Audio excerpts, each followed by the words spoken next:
बहुत समय पहले की बात है। एक छोटे से राज्य में राजा हरिपाल और रानी मधुमालिका राज करते थे। राजा हरिपाल एक नेक दिल और साहसी राजा थे, जबकि रानी मधुमालिका अपनी सुंदरता और बुद्धिमत्ता के लिए प्रसिद्ध थे। उनका राज्य समृद्ध था और लोग उनके राज्य में खुशहाल जीवन जी रहे थे। लेकिन इस सुख शांति के बीच एक रहस्यमयी घटना घटने वाली थी, जो राज्य को झंझोकर रख देने वाली थी। राजमहल के आसपास के जंगलों में एक रहस्यमयी साधु बाबा रहते थे, जिनके बारे में कई तरह की अजीबोगरीब कहानियां प्रचलित थी। कहते थे कि वह साधु बाबा एक जादुई शक्ति के मालिक थे और जिनसे भी वह मिलते थे उनके जीवन में कोई न कोई बड़ा परिवर्तन होता था। राजा हरिपाल ने कई बार इस साधु बाबा के बारे में सुना था, लेकिन वह हमेशा इस बात को नजरअंदाज कर देते थे। रानी मधुमालिका को भी कभी कोई दिलचस्पी नहीं थी, लेकिन एक दिन एक घटना ने उनके जीवन को हमेशा के लिए बदल दिया। एक दिन राजा और रानी अपने महल में बैठे थे, जब अचानक एक मेहमान आया। यह कोई और नहीं बल्कि वही रहस्यमय साधु बाबा थे। साधु बाबा का चेहरा मस्त और शांत था और उनकी आंखों में अजीब सी चमक थी। उन्होंने राजा से कहा, राजा हरिपाल, आपके राजगद्दी और राज में समृद्धि तो है, लेकिन एक दिन ऐसा आएगा जब आप खुद खो दोगे। राजा ने इसे एक सामान्य भविष्यवाणी मानकर हंसते हुए कहा, साधु बाबा, मुझे अपने राज्य की कोई चिंता नहीं है। मेरी प्रजा खुश है और हम अच्छे समय में जी रहे हैं। साधु बाबा मुस्कुराए और बोले, राजा, समय को कभी हल्के में मत लेना। मैं तुम्हें एक उपहार देना चाहता हूँ। यह उपहार तुम्हारी शक्ति और राजपाट को और भी मजबूत बनाएगा। साधु बाबा ने एक चमचमाती हुई मणि राजा को दी और कहा, यह मणि आपके शांति और समृद्धि को बढ़ाएगी, लेकिन इनका एक नियम है। जब तक आप इस मणि को सही तरीके से इस्तेमाल करेंगे, तब तक यह आपकी रक्षा करेगी। आप इसका गलत इस्तेमाल करोगे तो आपके राज्य को बड़ी विपत्ति का सामना करना होगा। राजा हरिपाल ने मणि को लेकर इसे अपने महल के कक्ष में रख दिया और साधु बाबा को धन्यवाद दिया। रानी मधुमालिका ने भी मणि को देखा, लेकिन उनका मन कुछ उलझन में था। उन्हें महसूस हुआ कि यह मणि कहीं न कहीं कुछ बड़ा रहस्य छिपाए हुए है। कुछ दिनों बाद राजा ने महसूस किया कि राज्य में अचानक समृद्धि और खुशहाली बढ़ गई थी।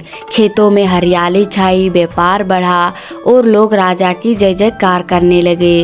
राजा ने सोचा कि यह मणि ही उनकी समृद्धि का कारण है और उन्होंने इसका इस्तेमाल बढ़ा दिया।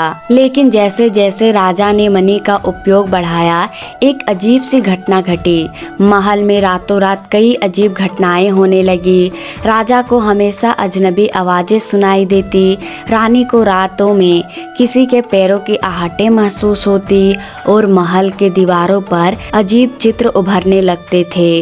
रानी मधुमालिका परेशान हो गई और उन्होंने राजा से कहा, यह मणि कुछ ठीक नहीं है, हमें इसे वापस साधु बाबा के पास ले जाना चाहिए। राजा ने रानी की बात को नजरअंदाज किया और मणि के साथ अपनी शक्ति को और बढ़ाने की सोचने लगा। एक दिन महल में एक भयंकर तूफान आया, जो केवल राजा के कक्ष तक सीमित था। कक्ष में घुसते ही सब कुछ उलट पुलट हो गया और मणि को एक अजीब सी चमकने लगी। राजा हरिपाल घबराया और मणि को देखते हुए बोला, क्या तुम मुझसे कुछ छिपा रही हो? सामने अचानक साधु बाबा प्रकट हुए और हंसते हुए बोले, राजा हरिपाल, यह मणि तुमसे एक सवाल पूछने आई है। तुमने इसे अपने स्वार्थ के लिए इस्तेमाल किया, लेकिन तुमने इसके सत्य को न समझा। राजा हैरान रह गया, तुम क्या कह रहे हो? मैंने तो केवल राज्य के भले के लिए इसका उपयोग किया है। साधु बाबा ने गहरी सांस ली और कहा, राजा, इस मणि का असली उद्देश्य नहीं नहीं था। यह मणि तुम्हें शक्ति नहीं बल्कि तुम्हारी असलियत को दिखाने आई थी। तुमने यह सोच लिया कि तुम अकेले अपनी शक्ति से सब कुछ बदल सकते हो, लेकिन तुम भूल गए कि असली शक्ति सच्चाई और न्याय में है। साधु बाबा ने मणि को अपनी हथेली में लिया और उसकी चमक धीरे धीरे मध्यम पड़ने लगी। यह मणि तुम्हारी आत्मा के सच को दिखाने के लिए आई थी। जब तुमने इसे अपने स्वार्थ के लिए इस्तेमाल किया, तब यही तुम्हारे जीवन का सबसे बड़ा भ्रम बन गया। तुम्हें अपनी दिल की आवाज सुननी होगी राजा हरिपाल। राजा हरिपाल की आंखें खुली और उसे एहसास हुआ कि उसने क्या किया। उसने अपनी शक्ति का गलत इस्तेमाल किया था। वह तुरंत मणि को साधु बाबा के पास लौटा आया और कहा, मुझे माफ कर दो साधु बाबा, मैंने गलती की। साधु बाबा ने मुस्कुराकर कहा, यह तुम्हारी आत्मा का जागरण है राजा। असली शक्ति किसी जादुई मणि में नहीं होती, बल्कि यह तुम्हारे भीतर होती है। जब तुम अपनी प्रजा के लिए दिल से काम करोगे, तब असली समृद्धि आएगी। राजा हरिपाल ने अपनी गलती समझी और मणि को त्याग दिया। उसके बाद उसने अपने राज्य को और भी बेहतर तरीके से चलाना शुरू किया, लेकिन अब वह किसी बाहरी शक्ति पर निर्भर नहीं था। उसने अपनी प्रजा के कल्याण के लिए काम किया और हमेशा अपने दिल की आवाज को सुना। राज्य फिर से खुशहाल हो गया, लेकिन अब राजा ने समझ लिया था कि असली समृद्धि अपने भीतर की शक्ति से आती है, न कि बाहरी चीजों से।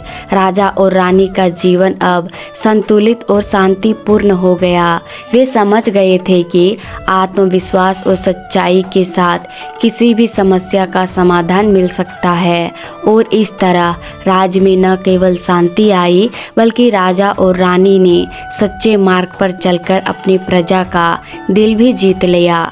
सीख, किसी भी शक्ति का सही उपयोग सच्चाई और नेक कार्यों में होना चाहिए।